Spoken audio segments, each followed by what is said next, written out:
Did my legs shrink? I can move them. I mean, I knew Alaska Airlines Premium Class had extra leg room, but this feels different. Okay, crazy idea. On the count of 3, I'm going to try and cross my... Oh, boy! That's nice! Woo-hoo-hoo!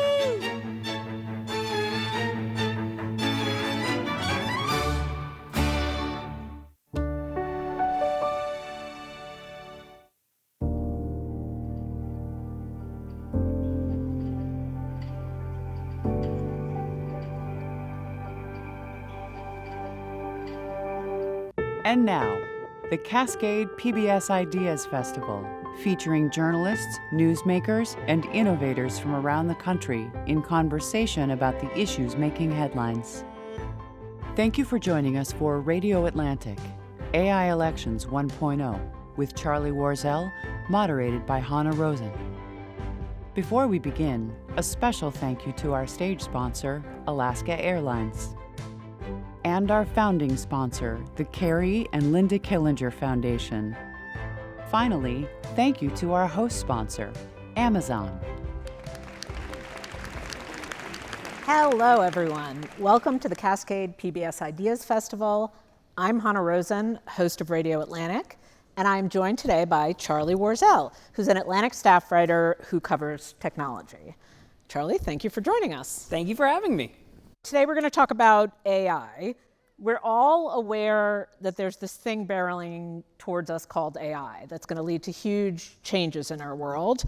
You've probably heard something, seen something about deep fakes. And then the next big word I want to put in the room is election interference.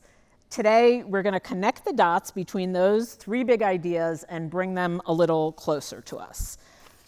Because there are 2 important truths that you need to know about this coming year. One is that it is extremely easy, by which I mean $10 a month easy, to clone your own voice, and possibly anybody's voice, well enough to fool your mother.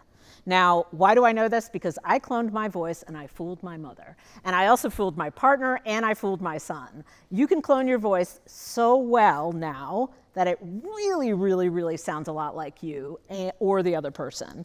And the second fact that it's important to know about this year is that about half the world's population is about to undergo an election. So those 2 facts together can lead to some chaos. And that's something Charlie's been following for a while. Now, we've already had our first taste of AI voice election chaos. That came in the Democratic primary in November. Charlie, tell us what happened there. The Democratic primary in November, a bunch of New Hampshire voters, I think it was about 5,000 people, got a phone call, and it would say robocall when you pick it up, which is standard if you live in a state doing a primary. And the voice on the other end of the line was this kind of grainy but real sounding voice of Joe Biden, urging people not to go out and vote in the primary that was coming up on Tuesday. The reason is a little complicated, but it had to do with, like counting for Democrats in a, anyway. It was the 5,000 people got this. 5,000 people thought that the President of the United States had recorded this message and that this was sort of the Democratic Party line. Let's, before we keep talking about it, listen to the robocall, okay? We're going to play it. Republicans have been trying to push nonpartisan and Democratic voters to participate in their primary. What a bunch of malarkey. We know the value of voting Democratic when our votes count. It's important that you save your vote for the November election. We'll need your help in electing Democrats up and down the ticket. Voting this Tuesday only enables the Republicans in their quest to elect Donald Trump again. Your vote makes a difference in November, not this Tuesday. I'm feeling that some of you are dubious, like that doesn't sound like Joe Biden. Clap if you think it does not sound like Joe Biden. Oh, well, okay, somewhere in there. So, Charlie, is there any way to judge the impact of that call? So, what's interesting about that is a lot of people were trying to figure out who did this, right? Whether it was, some sort of nefarious, shadowy Republican organization or just like a trickster, just trolls on the internet. The Russians, it's always the Russians. Hey, yeah. you never know. And it was actually traced back to a Democratic strategist who paid a magician in New Orleans to make it. And when everyone kind of confessed, when the paper trail led back to them, what the Democratic strategist said was that I was actually just trying to test out these tools so that people could see it, expose it, and then raise awareness because people like us are going to sit here and talk about it. I am not going to, it sounds a little like, when you get caught doing something and you have to come up with like a clever excuse. It's like, oh, I was just doing this because, this is, I'm a good Samaritan. I'm a good Samaritan. I'm raising awareness for scams by scamming. A little suspect. When you heard that call, did you think, uh-oh, here it comes? Like, what was the lesson you took from that call? Or did you think, oh, this got solved in a second and so we don't have to worry about it? When I saw this, I was actually reporting out a feature for The Atlantic about the company 11 Labs, whose technology was used to make that phone call. So it was very resonant for me. When I started writing, I've been writing about deepfakes and things like that for quite a while. I mean, in internet time, like since 2017. But there's always been this feeling of, what is the actual level of concern that I should have here? Like, what is theoretical? With technology and especially with misinformation stuff, we tend to, talk and freak out about the theoretical so much that sometimes we're not really talking about and grounding it in plausibility. So with this, I was actually trying to get a sense of, is this something that would actually have any real sway in the primary? Like, did it go out to the right amount of people? But also, did people believe it, right? It's sort of what you just asked the audience, which is this plausible? And I think when you're sitting here listening to this, with hindsight and knowing, trying to evaluate, that's one thing. But the call went out in the morning on a Sunday morning.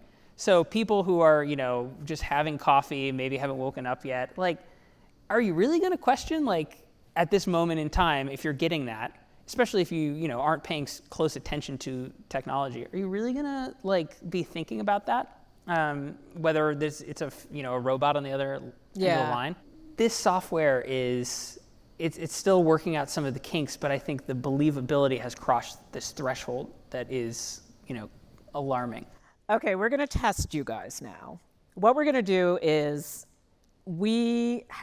this is the game, if maybe you played it as a kid, 2 reals and a fake. We're going to play 3 clips of Joe Biden, your president, talking. One of these clips, and they'll just go by number 1, number 2, number 3. At the end, I'm going to ask you which one you think is the fake one, okay? So there are 3 separate short clips. Okay, let's play the Biden clips. My voice is a reflection of my values and my beliefs. It's a voice that speaks to the heart of America, a voice that stands up for what is right, and a voice that has the power to bring people together. Number 1. I'm talking to you. I'm down here talking to these folks who are starting businesses, getting endorsed by minority businesses. He's up with Marjorie Taylor Greene in North Georgia. Number 2. I had my mother, my father, my best friend in the world is my sister, my younger sister, my brother Jimmy, Frankie, the whole family. I didn't want to stay in the U.S. Senate. Okay. Charlie, you want to guess first? No. Which one is fake? No? I'm the only one who knows. Charlie doesn't know which one is fake, so. I thought it was going to be 2, but then the end of the last one was really. I'm gonna go 2. Okay, audience, if you think number 1 was fake, clap. If you think number 2 was the fake, clap. And if you think number 3 was the fake, clap. I would say 1 and 2 were a tie. I think 1 sounded a little more robust to me. 1 sounded more robust. You're right. It was number 1. That was the fake. The fake was number one. I would not have guessed number one if I didn't know the answer. The rhythm of number one sounded totally, totally natural to me. Anyway, you all see the problem. It sounds like Joe Biden. It's a real problem. So I mean, that's just giving you a taste of how good this technology has gotten. Okay, so Charlie went to visit the company that has brought us here. And it's really interesting to look at them because they did not set out to clone Joe Biden's voice. They did not set out, obviously, nobody sets out to run fake robocalls. So getting behind that fortress and learning, like, who are these people, what do they want, was an interesting adventure. I was very surprised. So it's called 11 Labs. And by the way, The Atlantic, I will say, uses 11 Labs to read out some articles, our magazine. So just so you know that, a disclaimer. I was really surprised to learn that it was a small company. Like, I would expect that it was Google who crossed this threshold, but not this small company in London. How did that happen? So one of the most interesting things I learned when I was there, I was interested in them because they were small and because they had produced this tech that is, I think, better than everyone else. What I learned when I was there talking to them is they talked about their engineering team. Their engineering team is 7 people. 7? Yeah. So it's Wow. it's like former. This is the engineering research, I guess I should say, engineering research team, and it's like former academics, a couple of people poached from some bigger companies, a college dropout who was working at a call center when they got him, who won a coding competition to get in. It's this small little team, and they describe them almost as like these like brains in a tank that would just like they would say, hey, you know, what we really want to do is we want to create a dubbing like part of our technology, right, where you can feed it video of a movie in, you know, Chinese, right? And it will just sort of almost in real time, running it through the technology, dub it out in English or, you know, you name the language. Is that because dubbing is historically tragic, and so they want to make dubbing? It's quite bad. It's quite flat in a lot of places. Obviously, if you live in a couple of like the big markets, you can get some good voice acting in the dubbing. But like in Poland, where these guys are from, it is all dubbed in a completely flat. They're called lectors. That's the name for it. But like when the Real Housewives was dubbed into Poland, it was one male voice that just spoke like this my God, for that's all the Real amazing. Housewives. So that's like a good example of like, That's this isn't incredible. good. And so people like, you know, watching US cinema or TV in Poland is like kind of a grinding, terrible experience. So they wanted to change things like that. So these guys did not, like a lot of founders, they did not set out to disrupt the election. They probably have a dream, besides just better dubbing. What is their dream? Like when they're sitting around and you got to enter their kind of brain space, what is the future, the magical future of many languages that they envision? The full dream is basically breaking down the walls of translation completely, right? So there's this famous science fiction book, Hitchhiker's Guide to the Galaxy, where there's this thing called the Babelfish that, you know, can translate any language, you know, seamlessly in real time. It's just anyone can understand everyone. That's what they ultimately want to make. They want to have this, you know, like the dubbing has a little bit of latency now, but it's getting faster. That plus all the different, you know, voices. And what they essentially want to do is create a tool at the end, you know, down the line that, you know, you can put an AirPod in your ear and you can go anywhere and everyone else has an AirPod in their ear and you're talking, and so you can, you know, hear everything immediately in whatever language. That's the end goal. So the beautiful dream, if you just take the purest version of it, is all peoples of the world will be able to communicate with each other. Yeah, it's when I started talking to them, because I, you know, living in America, I have a different experience than, you know, most of them are European, or many of the 2 founders are European. You know, they said, you know, you grow up and you have to learn English, like in school, right? And so there's only a few places where you don't grow up, and, you know, they say you also got to learn English, because, you know, if you want to go to university wherever, do whatever, and participate in the world. And they said, you know, what's the world going to if we do this, then you don't have to do that anymore. Ooh, there goes our hegemony. Imagine right. the time you would save, Yeah. of not having to learn this other language. Yeah. And it's interesting, right? I mean, they also have these ideas for, building a complete and total academic repository of every single accent in the entire world. So you could take, a Google Maps thing of the world, click on any space, and then, pull it open, and you could see all the historical accents from that neighborhood, from that, like zip code, whatever it is. So there's a lot of weird things that could, come out of this. But right now, it's the voice cloning, it's the dubbing. So did you talk to them, because here are you and I, two journalists, like they're thinking about Babel and this beautiful dream, and we're thinking like, oh my God, like who's gonna scam my grandmother and like who's gonna mess up my election? Do they think about that? Did you talk to them about that? Like how aware are they of the potential chaos coming down? They're very aware. I mean, I've dealt with a lot of, in my career, like tech executives who are sort of, they're not willing to really entertain the question, right? Or if they do, it's kind of like glib or, sort of, there's a little bit of resentment, you can tell. They were very, and I think because of their age, the CEO is 29, very like earnest about it. Listen, like they care a lot. They obviously look at all this and see they're not blinded by the opportunity, but the opportunity looms so large that these negative externalities are just problems they will solve, right, or that they can solve. And so we had this conversation where I called it like the bad things, right, and I just kept like, what are you going to do about jobs this takes away? What are you going to do about all this misinformation stuff? What are you going to do about scams? And they have these ideas like digitally watermarking all voices, right? Like having and working with all sorts of different companies to build, a watermarking coalition. So when you voice record something on your phone, that has its own sort of like metadata, right? That says like, this came from Charlie's phone on this time, whatever. Like this is real. And people can quickly decode it, right? So there's all these ideas.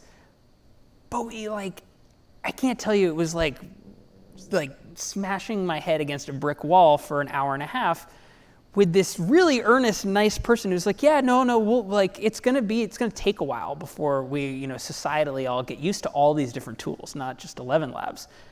And I was like, and in the meantime, Right. and they're sort of like, they would never say it this way, but the vibe is sort of like, well, you gotta, break a lot of eggs to get the, universal translation omelet situation. Right. And that's the same story. But right. Some of those eggs might be like the 2024 election maybe, right? Right, And that's, right. that's a big egg. Right. So it's the familiar story, but more earnest and more self-aware. Do you guys want to do another test? Okay, you've been listening to me talk for a while. We're gonna play you me saying the same thing twice. One of them is me, recorded. I just recorded it, me, the human being, in the flesh right here. And one of them is my AI avatar saying this thing. There's only two. I'm saying the same thing. So we're going to vote at the end for which one is fake AI Hannah. Okay, let's play the two Hannahs. Charlie, how far do you think artificial intelligence is from being able to spit out 1 million warrior robots programmed to destroy humanity? Charlie, how far do you think artificial intelligence is from being able to spit out 1 million warrior robots programmed to destroy humanity? Okay, who thinks that number one is fake Hannah? Who thinks number two is fake Hannah? It's pretty even. It's pretty even. I would say 2 is more robust and 2 is correct. That's the fake one. And but it is, I'm 0 for 2. Man, it's close. Like Charlie spent time at this place and he's gotten both of them wrong so far. We work together. It is really, we work together. This is really, really close. We only have one more test for you guys. Anyway, okay. So you've been to this place, you've talked to these guys. I think my impression is that no matter how well-meaning they are, we've been down this road before, you can't totally depend on the people making the technology to put in guardrails on the technology, not because they're evil, sometimes because they're evil, but because they're excited. And it's just like very exciting. I mean, it's the same thing with all AI things. It's like you stumbled on the most amazing world transforming thing and you can't be expected for the most part to restrain yourself. So is there anything, are there any ideas out there about regulation that seem like they're implementable? The short answer is no, because it's all so new and it's moving so fast. And, there hasn't been any other than what might be happening down the line with TikTok, there hasn't been big tech regulation in the United States, at least. Mm-hmm. And we've been, those problems are actually a little more in your face than this stuff right now. I think that the only bulwark right now against this stuff is that I do think people are generally pretty dubious now of most things. Interesting. I do think there is just a general suspicion of stuff that happens online. Basically, I don't know how effective these things are yet because of the human element.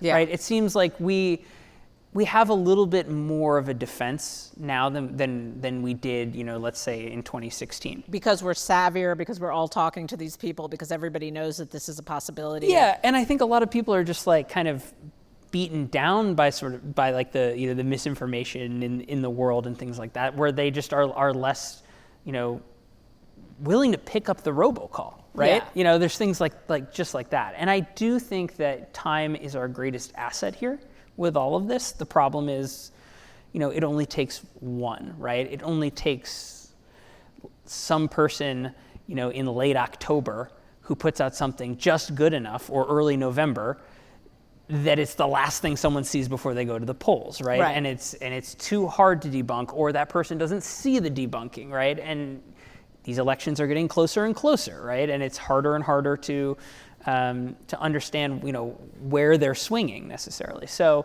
those are the things that make you nervous, but also I don't think yet that we're dealing with godlike ability to just, totally destroy reality. It's sort of somewhere in the middle, which is still, I see. So the danger scenario is a thin margin, very strategic use of this technology, less informed voters, suppress the vote, someplace where you could use it in small strategic ways. That's a realistic fear. Yeah, I think hyper-targeted in some way. I mean, it's funny, I've talked to a couple of, AI experts and people in the field of this, and they're so worried about it. It's really hard to coax out nightmare scenarios from them. They're no, I've got mine, and I'm absolutely not telling a journalist. No way. I do not want this printed. I do not want anyone to know about it. But I do think, and this could be the fact that they're too close to something, or it could be that they're right, and they are really close to it. But there's so much fear from people who work with these tools. I'm not talking about the 11 Labs people necessarily. But AI people. But AI people. I mean, true believers in the sense of, if it doesn't happen this time around, well, wait till you see what it's going to be in 4 years. I know, that really worries me, that some of the people inside are so worried about it. It's like they've birthed a monster kind of vibe. But it's also good marketing. So you can go back and forth on this, right? The whole idea of, we're building the Terminator, we're building Skynet. It could end humanity. There's no better marketing than we are creating the potential apocalypse. Pay attention. Right. Okay, one final fake voice trick. This one's on me. Since Charlie, you were wrong both times. Now it's my turn. My producers wanted to give me the experience of knowing what it's like to have your voice saying something that you didn't say. So they took my account, they had my voice say things, and I haven't heard it, and I don't know what it is. So we are going to listen to that now. It will be a surprise for all of us, including me. So let's listen to these fake voicemails created by my wonderful producers. Hi, I'm calling to leave a message about after-school pickup for my kids. Just wanted to let their homeroom teacher know that Zeke in the white van is a dear family friend, and he'll be picking them up today. Okay. Hi, Mom. I'm calling from jail, and I can't talk long. I've only got one phone call. I really need you to send bail money as soon as you can. I need about $10,000. Cash App, Venmo, or Bitcoin all work. My mom does not have $10,000. Hey, I hope I have the right number. This is a voicemail for the folks running the Cascade PBS Ideas Festival. I'm running late at the moment and wondering if I'm going to make it. Honestly, I feel like I should just skip it. I can't stand talking to that Charlie whatever character. Why am I even here? Washington, D.C. is clearly the superior Washington anyway. Ooh. Wow. Yeah, okay. Now, I would say I was talking too fast. But also, what if then you took audio, so the one from jail, right? What if you took audio, our producers are great, and inserted, a lot of noise that sounded like it was coming from a crowd, or like a slamming of like a cell door or something like that in the background, faded it in nicely. That would be enough to ratchet it up, right? Right. And just be, so I think all those things can become extremely believable if you layer the right context on them. Is there a word you would use to sum up how you feel now? Because clearly it's uncertain. We don't actually know. We don't know how quickly this technology is going to move. Yeah. How should we feel about it? Be our proxy. I think it's disorientation is the word. And I think when you're disoriented, it's best to be really wary of your surroundings, right? Mm-hmm. To pay very close attention. Mm-hmm. And that's what it feels like right now. We can handle the truth. Thank you for giving us the truth. And thank you all for coming today and for listening to this talk. And be prepared to be disoriented.